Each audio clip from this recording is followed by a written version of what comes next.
Hello and welcome to our coffee and chat with Margo Roseum, Roseum. who is the education manager for Shenandoah National Park. Margo, welcome. We're so excited to have you here this morning. Can you just take a few minutes and tell us a little bit about you and how you ended up here in Shenandoah? Sure. So I am originally from Willoughby Hills, Ohio, which is just east of Cleveland.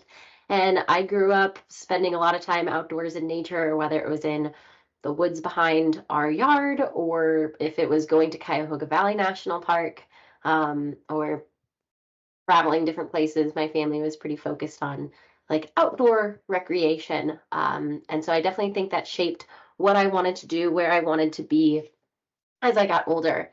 And so I went to Ohio Northern University, which is not in Northern Ohio, confusingly. It's kind of in Western and Middle Ohio. But I studied marketing and communications with a minor in environmental studies. And then during my summertime, I was a camp counselor at a few different places. I worked at a fine arts camp. I worked at the Conservancy for Cuyahoga Valley National Park. And all of these experiences kind of made me realize that I really liked working with youth, and especially engaging them in the outdoors like I had the opportunity to at Cuyahoga. So when I graduated, I worked for a nonprofit for a little while before going back to Cuyahoga. Just couldn't stay away from the parks. It's a beautiful park. I know. And so I worked there for about a year and a half as an education fellow, and in a few different positions in the Conservancy, and then decided that I wanted to travel a little bit, see what Park Service was about. And so I moved out west. I did 3 summers out in Yellowstone National Park, as well as 2 winters out there guiding. I spent a spring doing education there. I spent a summer out in Olympic National Park in Washington State, and then realized that I really love the parks, but kind of missed home a little bit. And so got back to a nice balance where I can still get mountains. I have this amazing recreation in Virginia, but I was able to really build some roots here, get to know the people in the trust and in SNAPA and in the Park Service, and build a community here. So I have been part of the park in Shenandoah, part of the education department here for 3 years now. And I loved it so much that I really wanted to stay, and was very lucky and very grateful to be able to move up into the education manager role back in November. So I've been with the park for about 3 years, but in this role for about 5 months. Very new. So, well, congratulations on your new role. And we at the Trust are excited to be partnering with you in education. And we love Cuyahoga Valley. We were there last year for a visit, so we learned a lot from them. So with all that wonderful and amazing experience and sort of looking at your new role and sort of leading the education sort of programming at the park, can you sort of talk with us or me a little bit more about like why education in the National Park Service space is so important for visitors and young people, and then sort of how your experience and that priority really are shaping your vision for what programming should look like or could look like? Sure. So I firmly believe that education is the foundation of our culture and our society. And so with the National Park Service being able to have a seat at the table and have a role in that education component, be it during their school year and tying in with standards and curriculum, the terms environmental literacy becoming a part of their daily lives at school, or if it's in their personal lives, and why the park is not just standard based, but it's an experience and it relates back to them in their daily lives. The fact that we have an education department here means that we are able to bring as much of that forward into as many different avenues. And so education in the national parks can look like a lot of different things. It can be more public-based with interpretation, but in the education office, we are a little separate from interpretation in that we do focus on youth. And the way that we are able to convey these concepts and the way that we are able to focus on hands-on and make it tailored to their experiences really means that it can become a foundation in their lives from an early age. So education in the Park Service, I think, is integral to our society as a whole, and making sure that national parks and environmental literacy and just stewardship is part of a daily conversation. That's wonderful. And how does that, I mean, you sort of alluded to it about field trips and, but can you expand a little bit more on how you guys sort of use programming or the different programs that young people can engage in through sort of creating this environmental literacy? Sure, absolutely. So we do different programming, different times of the year. And so a lot of our focus this time of year is field trips. So schools coming up into the park. And so we need to find that right balance between the school needs, right? Why are they coming on a field trip? Versus the park needs, and what are we hoping to get out of it? What are we hoping to bring to the table and that they take home with them?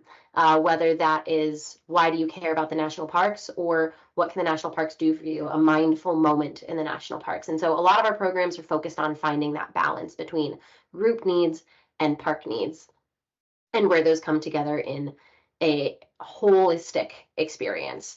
And so with this environmental literacy, a lot of what I'm trying to focus on is finding best practices, whether that's working with teachers and seeing their needs, or working with a couple of groups that the National Park Trust has connected us with, that focus more on a holistic approach and this mindfulness, this meditation, this nature bathing. And so finding that balance between them. So different times a year, we work with different types of groups. This time of year, we're really focused on school groups because it's during the school year.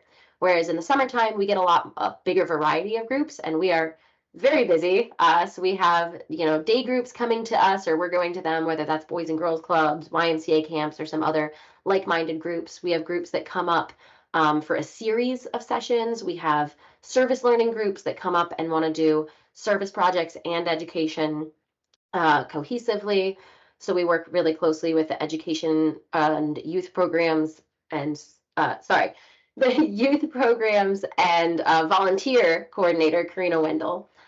We work really closely with the interpretation team to see how we can collaborate on programs. And then in fall, we kind of go back into the school year. A lot of these groups have ended, but we are still doing after school programs. We still work with special requests. We do field trips in the park. We go to schools. And we also do distance learning. And those going to schools and distance learning is a lot of our winter. So what I'm hoping for, a lot of my vision, is to be able to expand this beyond. So with distance learning, we have worked with schools across the country, but also Canada and France and Mexico since I've been here. And we are hoping to use that idea of outreach, but a little closer to home. So my hope is that we can get a little further out in Virginia with those schools that we are so close to connected with them, and maybe they've worked with us in distance learning, but I'm hoping we can connect with them in person a little bit going forward. So that's kind of one vision I have that I'm hopeful for. Oh, that's amazing. Can you just quickly share, because I'm always in awe and impressed with, can you share the numbers of students that are youth? It's not just young people that you're working with on an annual basis. It's above 9,000, 9,000 to 10,000 typically in a single year. That's a big number. And how many of those would you say are in the park or in-person visitations, even if it's you guys going to the schools to hang out with them? So I would say about half of that is in person between summer and school years. That's great. That's a good number. Yeah, that's a big number. Can you, as you're talking about, just maybe highlight some of those aha moments or moments for young people that you've experienced in your time working at Shenandoah that really just sort of made this sink in, maybe click for them and click for you, and just a really great experience? Sure. So I've had students come to the park that are afraid of trees and afraid of all bugs and don't want to get off the bus. And by the end of the program, we hold out a millipede for them to be able to have some sensory experience with, and they're screaming and scared of it. But by the end of the program, they are quietly coming up and they want to be the first one to hold something new. They want to be the first one to close their eyes and touch a tree. And so seeing that transformative experience has been really wonderful. I have seen students that they are excited because outside to them means run and play and yell, and that's great. And we want to encourage some of that play, but we'll take a moment and say, okay, we've gotten out our energy a little bit. We'll do a little bit of a dance. We'll go and explore it. And now we're going to come back together and take a moment. And I want you to be as quiet as you can and see the difference. And so we'll have them close their eyes and just listen, or we'll have them, take a magnifying glass and look at something up close rather than just breezing past everything. And hearing their experience of, whoa, I didn't realize like there's birds calling. Whoa, did you like it smells like this? And I'm like, a different focus has been so amazing to see in almost every program, honestly. Or even just students that they have a mindset in their head of, we had a student on a program the other day that thought that whoever set the meadow on fire was evil. That's what she said. She's like, they're evil. They set it on fire. But being able to explain and show her hands-on, like, well, feel this, look at this, compare it to over here. And at the end, she was like, oh, I get it. Like, they're taking care of the park. That's a really cool thing. Like, seeing their mindset shift or seeing how it relates to them when I'm like, oh, does the park matter when you go home? And they're like, no, I don't live here. I'm like, but where does the water flow from here? Are these animals in cages? Are there fences? No, like even if you are into things that aren't allowed in the park, like hunting, it's still a balance. We still rely on each other. We are part of each other's communities. And so in being able to relate these concepts that they're learning in school that seem far away, not just to, oh, you're in the park and there's an ecosystem, but, oh, you're in the park and you're part of this balanced ecosystem. Even when you go back, we're still connected, is such a powerful thing for just to see them click like that.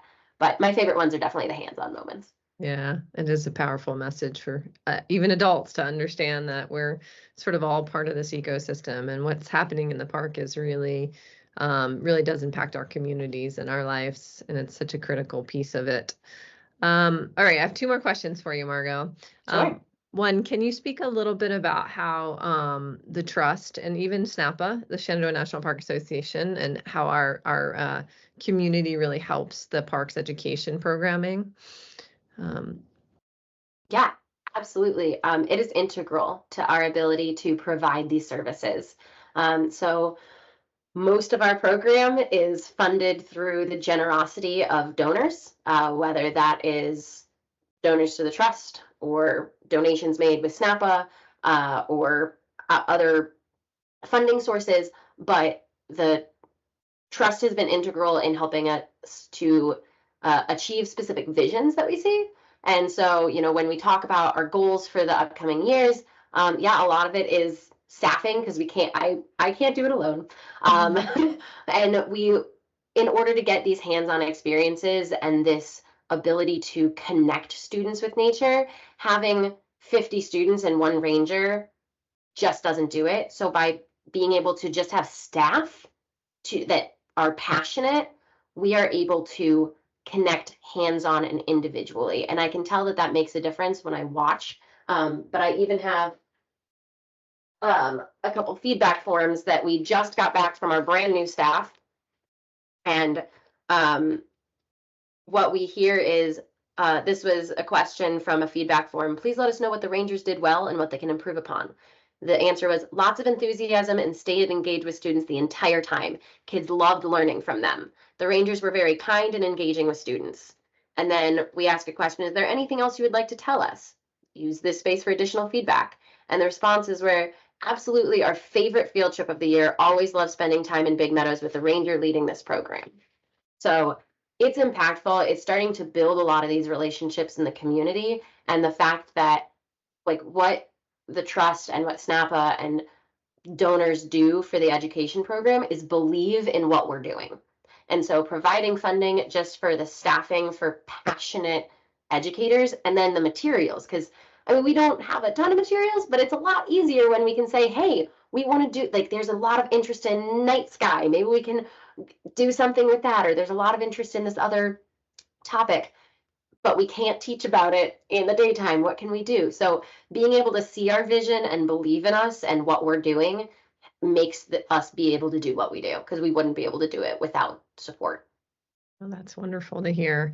All right, last question. As you're moving into summer, anything you're looking forward to, or any new program or something exciting happening this summer with the education program that's got you most jazzed up? Yeah, I am pretty excited. We're working with a couple of different groups. So two groups that we're working with that the Shenandoah National Park Trust actually connected us with. The first one, Elk Hill, and then Elk Hill and the Trust both connected us with a group called Love No Ego, because everyone's so excited. They're like, oh, this is a great program and collaboration, and everyone can see this communal vision. And so working with the two of them, both those groups are coming up into the park, and Elk Hill comes in a series, so we get to kind of build upon the work that we're doing with the students and the connections that we're making. And then Love No Ego is coming up a couple different times. Including overnight, so being able to engage in different ways. And then we're reconnecting with them in the fall for their kind of mindfulness fair. And so again, figuring out what flow we can have to make this balance between needs and priorities, and just get people engaged and jazzed about nature. So I'm pretty excited about that one. But honestly, all of them I'm really excited about. We have a very busy summer coming up. I actually just went through assigning staff to our summer schedule yesterday. We've got outreach planned, so we're going out to schools. We're going out to different tabling events where we set up a table and give information at different like festivals and things. We've got groups coming to the park, overnights, our service learning groups. It's happening. It's so exciting. Well, yeah. Well, I look forward to hearing more about this summer and hopefully getting up in the park and seeing some of it in action. I want to open it up to any of our guests and see if there are any questions from the gallery. Yeah, I would be really interested. Do you do any teacher outreach? I know there in the past there has been. So tell us a little bit about that, and or if you don't do enough now, or what you really want to do, what's your vision? Sure, absolutely. So we do teacher workshops. For anyone that doesn't know, this program has been around for over 30 years, which is incredible. And it's one of the best known programs in the Park Service. We have a lot of people that come to us asking about things because we have done so much in the past. So teacher workshops have been an integral part. It is something that we still do annually for most of our programs.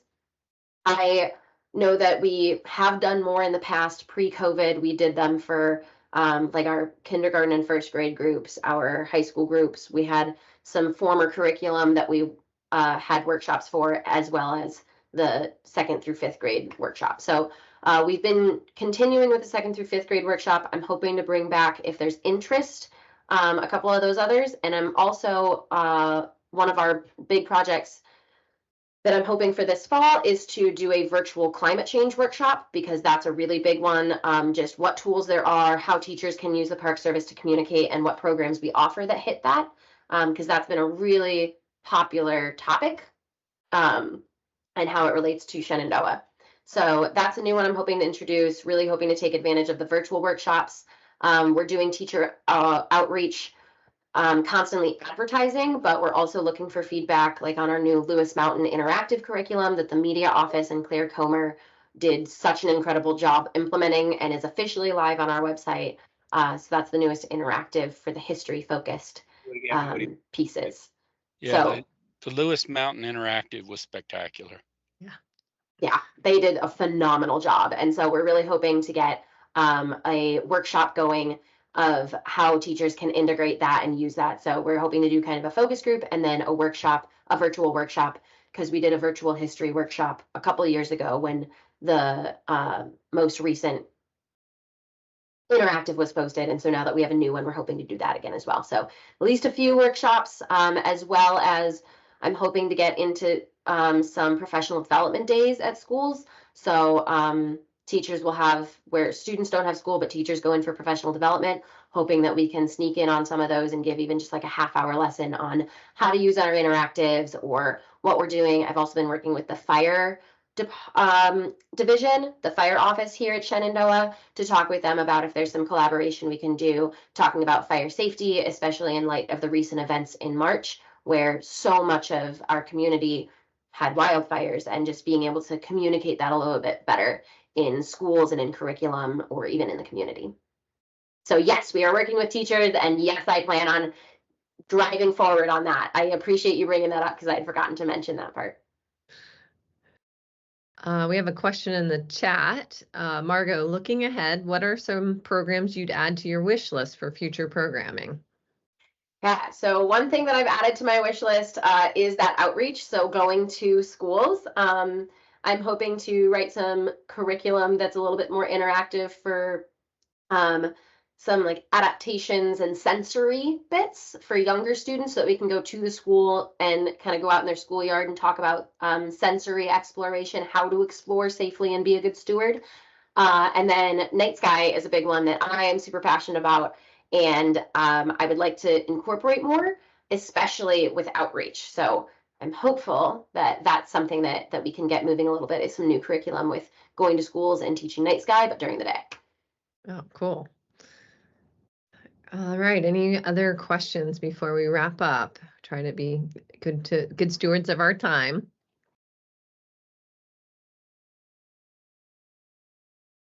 Okay, well, if there are no more questions, then we will call it a morning. Thank you so much for everybody joining us, and thank you, Margo. Very interesting to learn more about what's going on in the education program, and we're so excited to continue to partner with you. Yeah, thank you so much. It was nice to meet everybody. Everybody have a good day.